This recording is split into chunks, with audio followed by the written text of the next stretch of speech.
안녕하세요. 여러분이 눈 감고 엉덩이로 재봉하는 그날까지 작고박의 달순입니다. 오늘은 코튼비의 18번째 협찬원단으로 퍼프 소매를 할 거예요. 공주님 하면 퍼프죠. 니모님, 보고 계신가요? 제가 예전에 공주님 드레스 하면서 퍼프 소매 설명드린 적이 있는데요. 오늘이 바로 그날입니다. 먼저 공주님 드레스 1에서 제작했던 패턴인데요. 이 패턴을 카피 떠주세요. 소매산의 중심선과 가이드라인을 표시해주고요.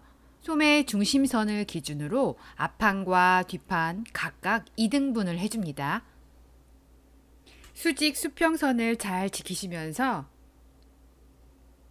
직선을 정확하게 2등분씩 해주세요. 이 부분을 절개할 거거든요. 저는 소매산 부분에서도 1cm 정도 내려왔고요. 이 소매산이 높을수록 약간 팔을 벌리기에 불편한 옷이 될 수 있거든요. 그래서 소매산을 아이들 옷이니까 1cm 정도 내려줬어요. 그리고 이 패턴을 이대로 오려볼게요. 퍼프 소매는요, 그 소매 산에 주름을 넣느냐, 밑부분에 주름을 넣느냐, 아니면 커프스를 어떻게 마무리하느냐, 그 방법에 따라서 수십 가지의 방법이 있거든요. 요즘에는 벌룬 소매라고 해서 안쪽에다가 또 하나의 소매를 넣어서 부풀어 오른 소매처럼 만드는 스타일도 있거든요. 아유, 걱정 마세요. 저만 따라오시면 다 섭렵하실 수 있으세요. 소매산의 중심선을 먼저 잘라주고요. 양쪽에 2등분선도 잘라줄 거예요. 가운데 주름 분량은요. 위아래를 똑같이 수평으로 넣을 거예요. 주름 분량을 그래서 저는 보통 10cm에서 5cm 정도 준 것 같아요. 근데 제가 만드는 드레스는 110 정도 사이즈니까 한 5cm 정도 주름 분량만 줄게요. 가운데 중심선 부분에는 위아래 똑같이 수평으로 5cm 주름 분량을 넣겠습니다. 이렇게 오린 부분에 종이를 덧대어서 또 하나의 패턴을 만드는 거예요. 그런 다음에 저희 아까 1cm 내린 부분에 그 소매산 라인을 이어줄게요. 이때 1cm 내려온 라인에서 더 이상 아래로 내려오시면 안 돼요. 소매산이 더 낮아지면 안 돼요. 그 위쪽으로 살짝 곡선을 그려주면서 소매산이 자연스럽게 연결되도록 만들어줘요. 결론적으로는 한 소매산이 0.6cm 정도 내려온 게 되더라고요. 저 같은 경우는. 저 행동은 뭘까요? 퍼프를 설명하고 있는 것 같긴 한데 제가 아무래도 영상을 촬영하고 나중에 그 위에다가 더빙을 하다 보니 알 수가 없네요.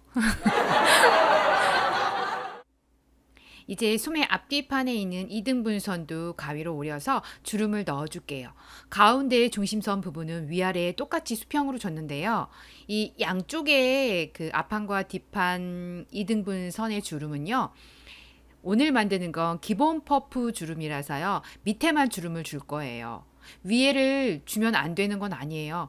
위에도 주름을 줄 수 있고 아래도 줄 수 있고 같이 벌려서 위아래 주름을 줄 수도 있고 여러분 마음대로 주셔도 돼요.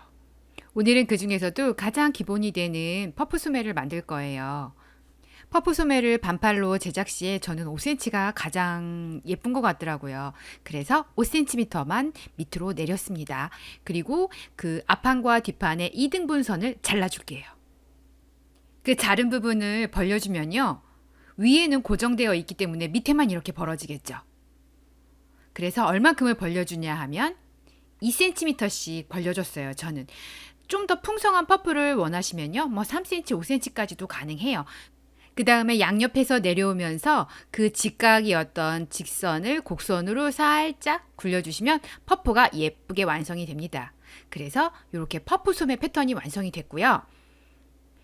기본 드레스 1에 쓰였던 상의 패턴과 하의 치마 패턴을 이렇게 가지고 왔고요. 이 아이들로 모두 패턴을 재단해 볼게요.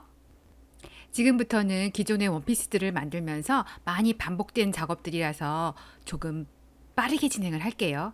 아유, 제가 친절한 달술인데 설마 스킵하겠어요? 두 눈 부릅뜨고 보세요. 치마 부분부터 먼저 재단을 하고 있고요. 앞판과 뒷판이 같기 때문에 앞에 처진 부분만 살리셔서 모두 시접 1cm이고요. 밑에는 밑단을 바로 접어서 넣을 거기 때문에 시접 2cm를 줬어요. 그리고 앞판은 기존의 드레스들처럼 모두 시접 1cm 골선으로 재단했고요. 뒷판은 지금 보시면 뒷판은 튀어 있죠. 뒷판을 골선으로다가 재단하지 않았고요. 대칭이지만 절개가 되어진 상태로 재단을 했어요. 그리고 시접 부분에 시접을 2cm 뒀어요. 가름솔에서 그쪽에서 트임을 만들 거거든요. 성인 블라우스에서 제가 이걸 보여드렸거든요. 그 방법으로 트임을 만들었어요.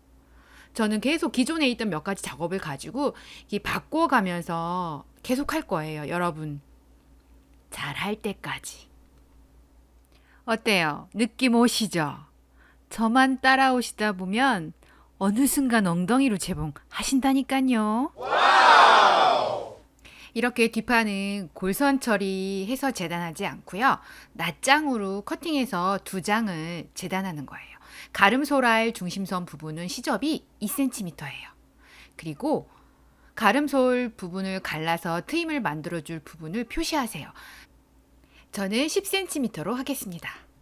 지금 표시해줬고요. 이제 소매를 재단할게요. 소매 부분에는 앞판과 뒷판에 아몰라인이 그려져 있는데요. 곡선의 깊이가 앞판과 뒷판이 서로 달라요. 많이 파인 부분이 앞판일까요? 뒷판일까요? 맞습니다. 많이 파인 부분이 앞판이에요. 왜 그럴까요? 저희가 팔을 뒤로 움직이는 일보다는 앞으로 움직이는 일이 훨씬 많잖아요. 그래서 앞에가 더 많이 파였어요. 그것만 기억하세요. 그래서 본인만이 알 수 있는 표시를 해주셔도 되고요. 이런 식으로 패턴에도 재단한 원단에도 앞판과 뒷판을 구분할 수 있게 적어 놓으세요. 그러면 실수하실 일이 없어요. 그리고 모두 시접 1cm로다가 재단을 할게요. 저희 공방 회원분 중에요. 정말 열심히 하시는 분이 한 분 계세요. 아직 진도가 안 나갔는데 책을 보고서 혼자 소매를 처음 달아보신 거예요. 잘 만드셨더라고요. 그런데 와서 저에게 하소연을 하시더라고요. 선생님, 근데요. 자꾸 어깨가 뒤로 도망가요. 자세히 보니까요. 소매를 앞뒤를 바꾸셨더라고요. 어머, 선생님 소매도 앞뒤가 있어요? 여러분도 실수를 하시면 그런 결과가 나와요. 어깨가 자꾸 뒤로 가요. 목소리 진짜 그렇냐고요? 아니요. 저희 회원분이 훨씬 더 이쁘고 귀여우세요. 자, 그래서 똑같은 것 같지만 소매 패턴은 앞판과 뒷판에 같이 붙기 때문에 구분이 있다는 것을 꼭 기억하세요. 제가 오늘 하루 작업을 다 해서 올려드리려고 했는데요. 이 소매가 오늘 만들 드레스 스타일이에요. 근데 아무래도 시간이 많이 걸릴 것 같아서 제가 부득이 2파트로 나눴어요. 오늘은 패턴 뜨기와 재단까지 끝냈고요. 오늘도 말 많은 달순 영상 끝까지 봐주셔서 감사하고요. 사실은 작업하면서 끝부분에 살짝 뭉클했어요. 구독자 한 분이 댓글을 달았는데요. 어우, 감동이에요. 눈물 날 뻔했어요. 정말 여러분 이러시기에요? 감사해요, 펭귄님. 열심히 할게요.